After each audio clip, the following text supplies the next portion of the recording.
अस्सलाम वालेकुम फ्रेंड्स। आज हम स्टार्ट करेंगे novel to the lighthouse. ये नावल जो है इसके 3 सेक्शंस हैं और फर्स्ट सेक्शन का नाम है द विंडो। तो स्टोरी जब स्टार्ट होती है तो हमें ये पता चलता है कि ये साल है 1910 का। एक फैमिली है मिस्टर और मिसेस राम से। इनके 8 बच्चे हैं और ये छुट्टियां मनाने के लिए एक ग्रुप है जज़ीरों का स्कॉटलैंड में, ये वहाँ पर गए हैं और जहाँ पे ये इन्होंने स्टे किया हुआ है उस आइलैंड का नाम है हेब्रोडाइज। अब नावल जो स्टार्ट होता है तो हमें पता चलता है कि ये जो मिस्टर और मिसेस रामसे का जो छोटा बच्चा है जेम्स, जिसकी उम्र सिर्फ 6 साल है, ये ख्वाहिश ज़ाहिर करता है कि मैंने लाइट हाउस जाना है। लाइट हाउस आपने अक्सर देखा होगा कि साहिल समंदर के ऊपर बने हुए होते हैं। इनका मकसद ये होता है कि जब भी अगर कोई समंदर के अंदर कोई कश्ती तूफ़ान में फंस जाए या किसी और मुसीबत की वजह से वो मुश्किल में हो तो ये लाइट जलाकर उस कश्ती को सिमत दिखाते हैं, उसको डायरेक्शन दिखाते हैं, उसको ये बताते हैं कि आप यहाँ से हेल्प ले सकते हैं। तो ये जो जेम्स है ये लाइट हाउस जाने की ख्वाहिश ज़ाहिर करता है, लेकिन जो इसका वालिद है मिस्टर राम से, वो ये कहता है कि कल मौसम बड़ा ख़राब होगा और आप नहीं जा पाओगे लाइट हाउस। तो मिसेस राम से तसल्ली देती है मिस जेम्स को कि नहीं, कल मौसम बहुत अच्छा होगा, आप ज़रूर जाओगे लाइट हाउस। तो जेम्स जो है बिल्कुल भी पसंद नहीं करता अपने वालिद को, क्योंकि उनके जो वालिद हैं वो बड़े ही हार्श कमेंट्स देते रहते हैं, बिल्कुल भी परवाह नहीं करते कि मेरे कमेंट्स का बच्चों के ऊपर क्या असर पड़ेगा। इसी घर में एक चार्ल्स टेंसले नाम का आदमी भी रहता है। ये जो चार्ल्स टेंसले है ये असल में स्टूडेंट है मिस्टर रामसे का। मिस्टर रामसे एक शायर भी हैं और फ़िलासफ़र भी हैं। तो ये जो चार्ल्स टेंसले है ये असल में स्टूडेंट है मिस्टर रामसे का, और ये भी कहता है कि हाँ जेम्स, कल मौसम अच्छा नहीं होगा और आप नहीं जा पाओगे लाइट हाउस। अब बच्चे जिस तरीके से मिस्टर रामसे को नहीं पसंद करते, इसी तरह वो चार्ल्स टेंसले को भी नहीं पसंद करते, क्योंकि चार्ल्स टेंसले भी बड़े ही हार्श कमेंट्स देता रहता है, किसी के फीलिंग्स और इमोशंस की बिल्कुल भी वो परवाह नहीं करता। इसी घर के अंदर एक लिली ब्रिस्को नाम की लड़की भी रहती है। ये इसकी 34 साल उम्र है। ये एक पेंटिंग बना रही है, लेकिन मसला ये है कि जब भी ये पेंटिंग बनाना शुरू करती है तो आइडिया इसके जहन में आता है, लेकिन जैसे ये स्टार्ट करती है पेंटिंग तो ये पेंटिंग का ख्याल इसके जहन से चला जाता है। ये पेंटिंग बना रही है मिसेस रामसे की, जब वो बैठी है होती है बच्चों के साथ खिड़की में। एक विलियम बैंक्स नाम का आदमी भी रहता है। ये फैमिली फ्रेंड है मिस्टर और मिसेस रामसे का, और मिसेस रामसे ये चाहती है कि विलियम बैंक्स लिली से शादी कर ले। अब नावल में होता कुछ यूँ है कि शाम के लिए खाना बनाना होता है मिसेस रामसे ने, और एक शानदार वो खाना बनाने की ख्वाहिश ज़ाहिर करती हैं और वो एक बास्केट लेकर बाज़ार जाती हैं, वहाँ से ग्रॉसरी ख़रीदती हैं। चार्ल्स टेंसले भी उनके साथ चला जाता है और वो हेल्प करता है बास्केट को उठाने में, और चार्ल्स टेंसले बड़ा ही फ़ख्र महसूस करता है कि मैं इतनी खूबसूरत औरत की मदद कर रहा हूँ। जो बच्चे हैं वो ये सोचते हैं कि अभी खाने में काफ़ी वक्त है, तो मिंटा, पॉल, नैन्सी और एंड्रियो ये बीच पे चले जाते हैं और वहाँ पर अपना टाइम गुजारते हैं। यहाँ आपने याद रखना कि नैन्सी और एंड्रियो ये दोनों बेटा और बेटी हैं मिस्टर और मिसेस रामसे के, और मिंटा और जो पॉल हैं ये रिश्तेदार हैं, यानी ये चारों जो हैं आपस में कज़न्स हैं। मिंटा और पॉल जो हैं वहाँ पर एक दूसरे को प्रपोज़ कर लेते हैं, और इसी खुशी में जो मिंटा है वो अपनी दादी का जो हार है वो वहाँ पर बीच के ऊपर घुमा देती है। अब ये वापस आ जाते हैं चारों कज़न्स, और जब शाम के टाइम जब खाना लगता है, जब एक मेज़ सजाया जाता है, तो 15 लोग जो थे वो उस मेज़ के ऊपर बैठे थे खाना खाने के लिए। जो वहाँ पर एक शायर ऑगस्टस कारमाइकल भी बैठे होते हैं, जो कि एक और प्लेट मांगते हैं सूप की, जो कि मिस्टर रामसे को बिल्कुल भी पसंद नहीं आई उनकी ये हरकत कि उन्होंने क्यों एक एक्स्ट्रा सूप की प्लेट मांगी है। वो ये एक्सपेक्ट कर रहे थे कि जिस मेहमान को जितना खाना मिला है वो उतना ही खाएं। और साथ में ऑगस्टस कारमाइकल एक और भी हरकत करते हैं कि एक एक स्वीट डिश पड़ी होती है, उसके ऊपर एक बड़ी ही खूबसूरत सी चेरी पड़ी होती है। तो ऑगस्टस कारमाइकल क्या करते हैं, उस चेरी को उठा के मुंह में डाल लेते हैं, खा लेते हैं, तो ये मिसेस रामसे को ये हरकत भी उनकी बिल्कुल भी पसंद नहीं आती। खाना खाने के बाद मिस्टर और मिसेस रामसे और ये जो बच्चे थे ये अपने अपने कमरों में चले जाते हैं, सारे मेहमान अपने अपने रूम्स में चले जाते हैं। मिसेस रामसे जो है वो अपने बच्चों के कमरे में जाती है, जहाँ पर बच्चे जो थे वो उनको नींद नहीं आ रही थी, क्योंकि दीवार के ऊपर एक लकड़ी का आप ये समझ लें कि एक जानवर का स्कल बना हुआ था। बोर जो जानवर होता है उसका स्कल जो है वो दीवार के ऊपर लगा हुआ है और उसके बड़े बड़े सींग जो हैं वो फैले हुए हैं। बच्चे जो थे वो उस बोर का जो लकड़ी का स्कल है जो कि दीवार के ऊपर लगा हुआ है उससे काफ़ी डर रहे थे। तो मिसेस राम से क्या करती है, वो अपनी जो शॉल थी, शॉल उतार कर उस जानवर के स्कल के ऊपर फेंक देती है। इससे ये पता चलता है कि वो मिसेस राम से कितनी केयरिंग है अपने बच्चों के बारे में।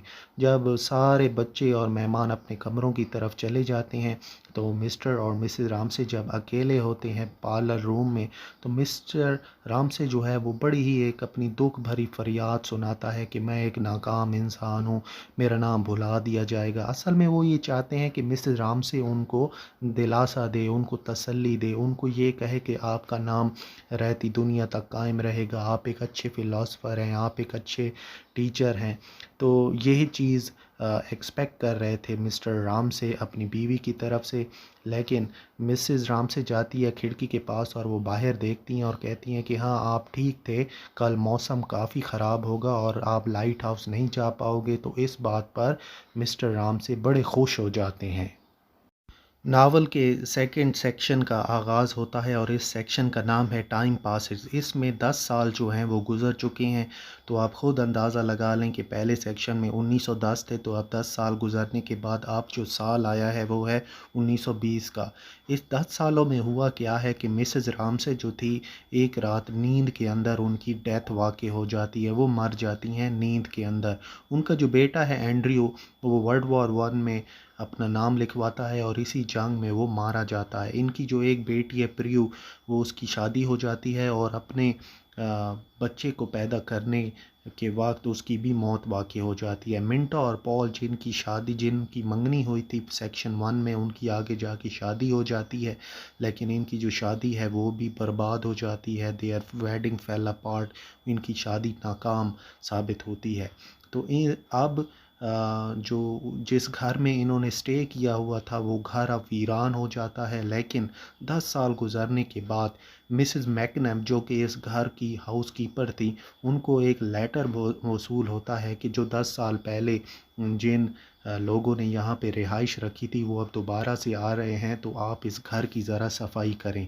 तो मिसेस मैकनम जो है वो अब घर को रिपेयर कर रही हैं, घर की सफाई कर रही हैं, घर के अंदर जितने भी जाले हैं, मिट्टी है, वो उसको वो बिल्कुल साफ़ कर रही हैं।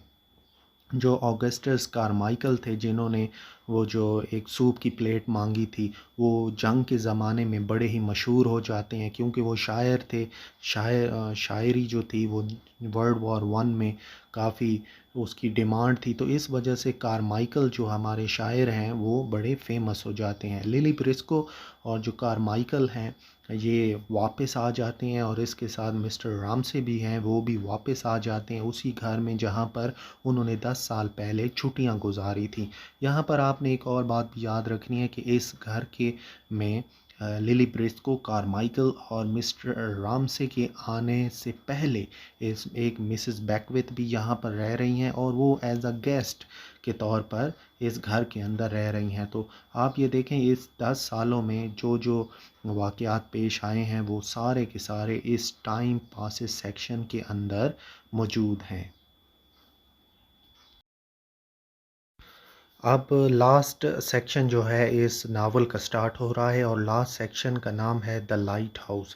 इस सेक्शन में हम ये देखेंगे कि मिस्टर रामसे जो है वो आखिरकार फ़ैसला कर लेते हैं कि मेरा जो बेटा है सबसे छोटा जेम्स, उसने जो ख्वाहिश ज़ाहिर की थी लाइट हाउस की तरफ जाने की, मैं इसकी ख्वाहिश को पूरा करूं। और इनकी एक बेटी भी थी कमेला, जिसको कैम कहा गया है इस नावल में। मिस्टर राम से ये फ़ैसला करते हैं कि मैं जेम्स और केम इन दोनों को लाइट हाउस लेकर जाऊंगा। लेकिन जाने से पहले मिस्टर राम से मिलते हैं लिली से। जो बच्चे थे वो बिल्कुल भी नहीं जाना चाहते मिस्टर राम से के साथ लाइट हाउस। अच्छा, मिस्टर राम से जब लिली से मिलते हैं तो लिली के सामने भी बिल्कुल उसी तरह ही अपनी दर्द भरी दास्तान या दर्द भरी फरियाद बयान करते हैं लिली को। और वो ये एक्सपेक्ट कर रहे थे, वो ये उम्मीद कर रहे थे कि जिस तरीके से मिसेस राम से मुझे दिलासा दिया करती थी, जिस तरह मिसेस राम से मुझे तसल्ली दिया करती थी, बिल्कुल वैसी ही तसल्ली वो एक्सपेक्ट कर रहे थे लिली से। लेकिन लिली जो थी, इसको कुछ भी परवाह नहीं थी मिस्टर राम से की, और वो बस खामोश खड़ी रही और पेंटिंग जो थी वो बनाने की कोशिश में लगी लगी रही, और उसने मिस्टर राम से को बिल्कुल ही इग्नोर कर दिया। अब फैसला हुआ, जो बच्चे थे वो आखिरकार कश्ती के अंदर बैठ गए। अगरचे कि वो जाना तो नहीं चाहते थे, लेकिन फिर भी वो बैठ गए कश्ती के अंदर अपने वालिद मिस्टर रामसी के साथ। जो सेलर है, सेलर मैकलिस्टर, वो उस कश्ती का सेलर है, और सेलर बैठा है अपने बेटे के साथ। अब आ, होता कुछ यूँ है कि जो सेलर का बेटा है वो एक मछली पकड़ता है, और जेम्स जो है वो काफ़ी महजूज़ होता है, उसे काफ़ी अच्छा लगता है ये नज़ारा देख के कर कि किस तरीके से जो सेलर का बेटा है वो समंदर से मछली को पकड़ रहा है। लिली जो है वो अपनी पेंटिंग को अब छोड़ देती है, और कारमाइकल और लिली वो एक ऊंची सी जगह पे खड़े हो जाते हैं, सिर्फ ये देखने के लिए कि वो जो कश्ती अभी यहाँ से निकली थी वो कितनी दूर पहुँची है। अब आप ये देखें कि जो कश्ती है वो अब रमा दवा है अपनी मंजिल पर, और उनकी मंजिल सिर्फ एक ही थी, और वो थी लाइट हाउस की तरफ ये कश्ती जा रही है। और ये ख्वाहिश जो जेम्स ने नावल के बिल्कुल स्टार्ट में की थी कि मैंने जाना है लाइट हाउस की तरफ, अब 10 सालों के बाद मिस्टर राम से जो है वो अपने बेटे जेम्स को लेके जा रहे हैं लाइट हाउस। यहाँ पर हमें ये बात भी पता चलती है कि अचानक से सारे नावल में जेम्स और जितने भी दूसरे बच्चे थे वो अपने वालिद को बिल्कुल भी पसंद नहीं करते थे, लेकिन अचानक से कैमेला के दिल में अपने वालिद के लिए एक मोहब्बत सी भर गई। और जेम्स जो था, जेम्स ने जब चप्पू चलाना शुरू किया उस कश्ती के अंदर, तो इसके वालिद ने जेम्स की काफ़ी तारीफ़ की कि तुम बहुत ही खूबसूरत कश्ती चला रहे हो।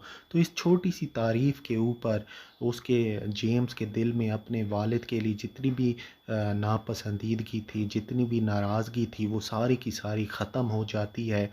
और दोनों कैम और जेम्स अपने वालिद के बारे में बहुत ही अच्छा महसूस करना शुरू कर देते हैं। अब जैसे जैसे कश्ती जो है वो लाइट हाउस की तरफ जा रही है, अ, जैसे ही जैसे ही ये कश्ती जा रही है लाइट हाउस की तरफ, तो जो जज्बात हैं जेम्स और केम के दिल में वो बिल्कुल भी अब ख़त्म होते जा रहे हैं।